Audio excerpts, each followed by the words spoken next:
Cue the garage. Wait for it, wait for it.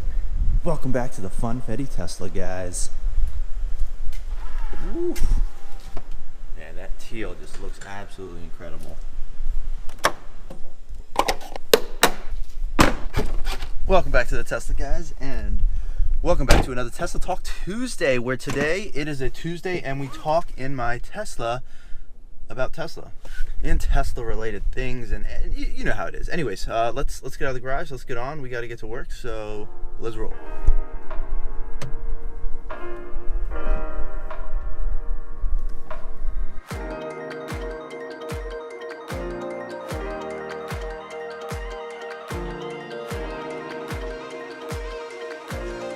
Alright guys, so first things first, the problem with charging your battery fully is that you get these yellow dashed lines. And what those yellow dashed lines mean is that it's limiting the regen braking. So when you actually let off the accelerator, a lot of people have talked about, and I've talked about, one pedal driving, which is where you kind of let off the accelerator pedal and your car will come to almost a complete stop without even touching the brakes, which is awesome. But when your car is fully charged, because it limits the amount of charge that can go into your battery, since it's, well, full, it limits regen. So the first time that I fully charged my car and drove it in the morning, I thought my regen braking wasn't working properly, and I was like, uh-oh, what's going on? And then later is when I realized that this is a normal thing that happens because the battery's full.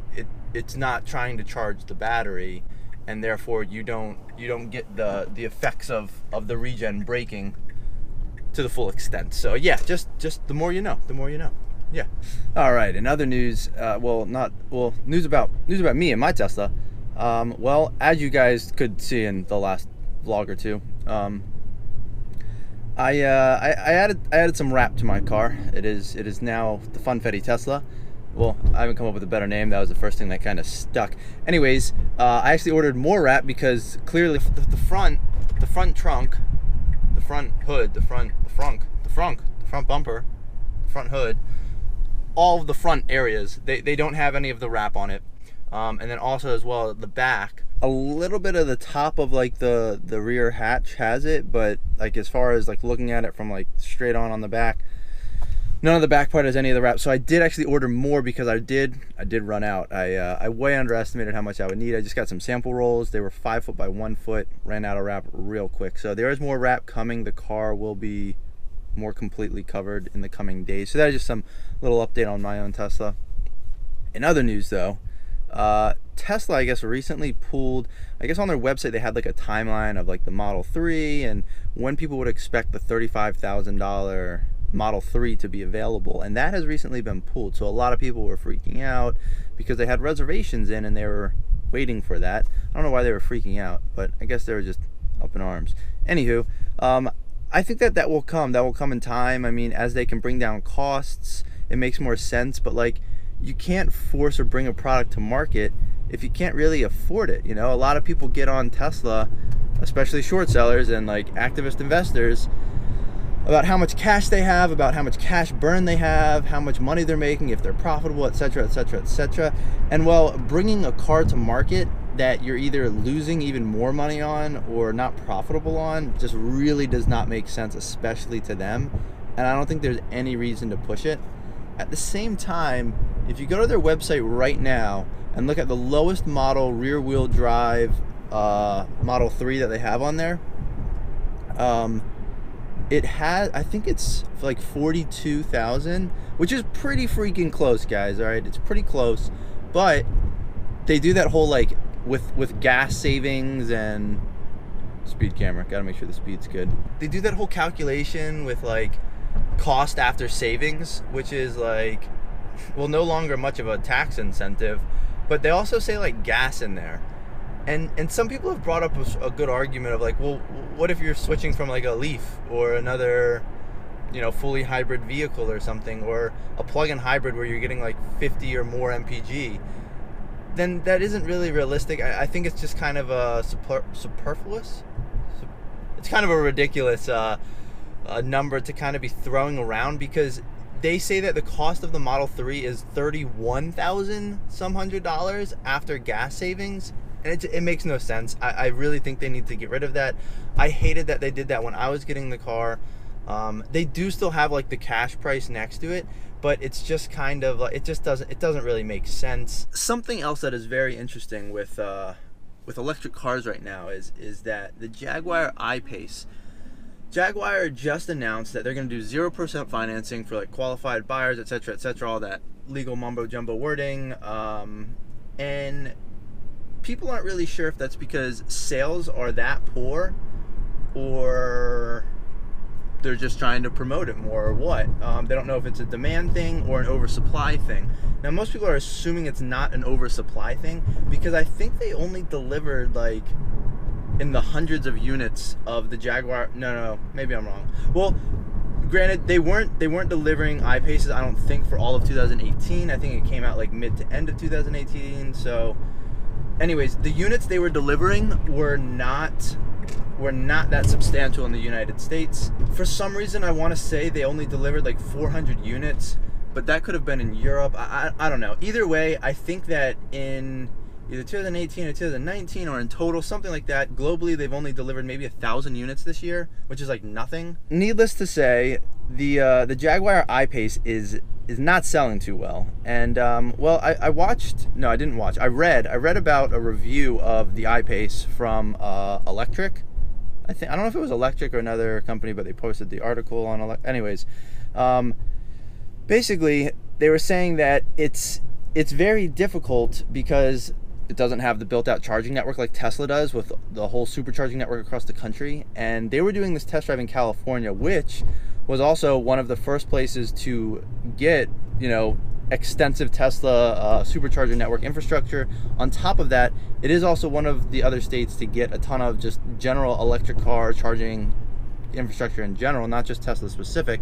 And the reason is obviously, well, it's California. However, they did a quick road trip in the car, and well, they realized that they if they had to do more than like 1 or 2 superchargers each way, it would have been very cumbersome to try and like charge back to full just because of the amount of time it takes. The Jaguar I-Pace is supposed to be able to handle up to 100 kilowatt hour like charging rate, something like that, 100 kilowatts charging rate, whatever that is. And well, none of the chargers were able to do that. So most of the chargers they plugged into was a max of like 50 kilowatt hours, I don't know, something like that. So it was a max of 50, which is obviously pretty low.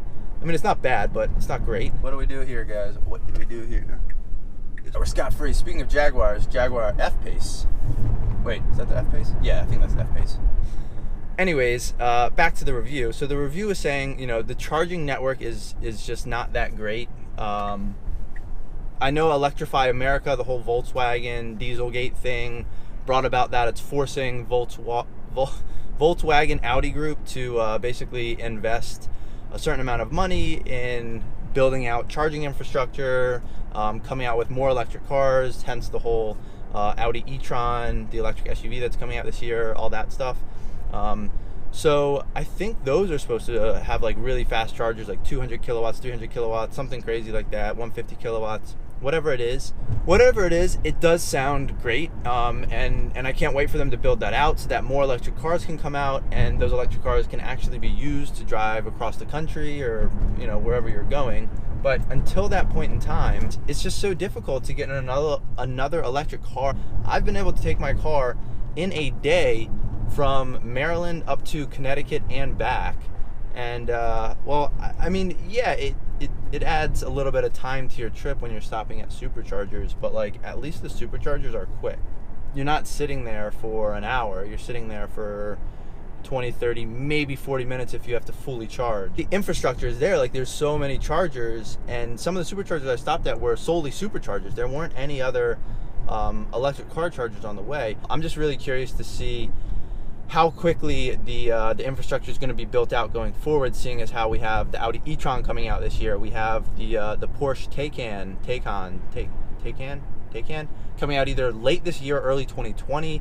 And they're projecting that they're supposed to be doing at least 20,000 units conservatively. So we'll see what figures, actually end up selling and how many they end up producing and all of that stuff, which should be pretty interesting. But until then, guys, stay tuned.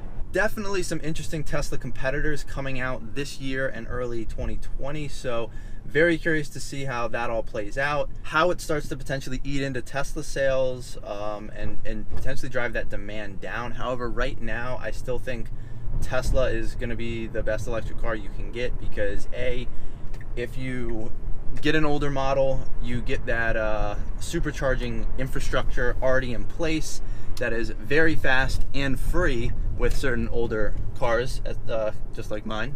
Free unlimited supercharging, fantastic. But there's going to be some cool cars coming out, like the Rivian, for example, Rivian. I think they just got a $700 million investment from Amazon at the end of last week, something like that. It's definitely interesting to see all of the new electric cars that are potentially coming out and the stats on them, how they stand up to the Teslas as far as quality, range, charging, etc. So lots of cool stuff coming out this year and next year. I'm just more interested in the performance, aka the Tesla Roadster, and I can't wait for that to come out in 2020. Can we just take a quick second, because I mean, guys, she looks so good. I have more coming. This is just the beginning, but for now, absolutely incredible. See, this side has slightly bigger pieces. We might try to emulate that on the other side. Plus, we still got to do the whole front. And we got the whole rear side to do. So more to come, for sure. For sure, more to come. Check out this interior. Always gorgeous. Never disappoints. Anywho, back to Tesla Talk Tuesday, guys. Yeah, finally off work, and we got a couple more. Excuse me. We got a couple more things that happened during the day. We definitely got a looker at the wrap. That guy was definitely checking out the wrap.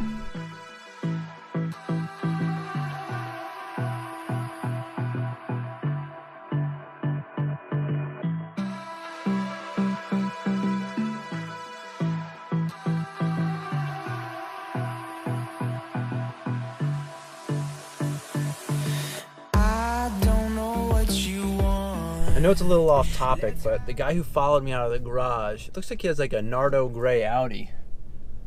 Looks pretty good. Back to the facts, the figures, and well, more of just like the news. Today, ARK Invest. It's an investment firm.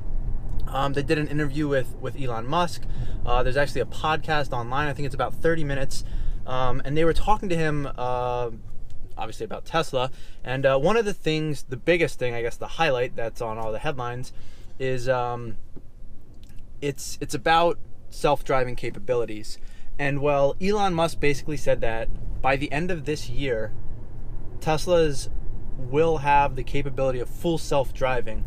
Now, he wants to caveat that he also said that's a statement, not a question. To caveat that, he did say that there will still need to be driver observance to make sure that, kind of like autopilot is right now, like a driver's supposed to have like their hand on the wheel and be paying attention. But he did say that a car will be able to find you in a parking lot, pick you up, and take you to your destination by the end of the year. However, he said that having a car pick you up, you fall asleep, and then wake up at your destination, well, that will probably be ready the end of next year, so about 2 years away. But either way, that's very cool. That's awesome that they're getting to that point, and it's cool that he's saying that with such confidence. So much more data than any other company out there, because they have a whole fleet of cars on the road, like tens of thousands of more vehicles than any other electric car, or just car for that matter, with all of the hardware that can record and learn from all the drivers that are driving Teslas. So it's pretty cool, and Tesla definitely has a huge leg up and edge on any other company in that sense. So that's just some awesome news that's going on there. In addition to that, I don't know if I mentioned it already, but the big battery in South Australia is essentially just starting to and continuing to pay for itself. I think this year alone it's already done like $1 million in revenue or something, but basically it's arbitrage opportunities between the amount of energy that it can store, and then when energy costs are higher, it basically sells off that excess energy back to the grid, therefore making a profit on the spread between being more efficient. So it's definitely very interesting to see that happening. Very cool. Hopefully those batteries and that battery technology will be implemented in more areas around the world.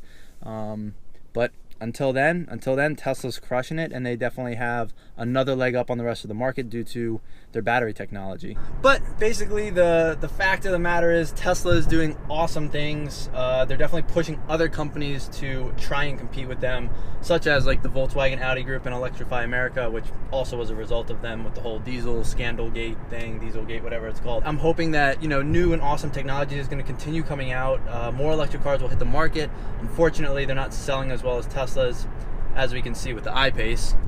Go Tesla. I'm gonna keep my money in Tesla stock because it seems like it's doing really well. That's definitely it for today. So if you guys are enjoying this, please like and subscribe. But until next week, there will be some vlogs in the meantime. But until next Tesla Talk Tuesday, thanks for watching.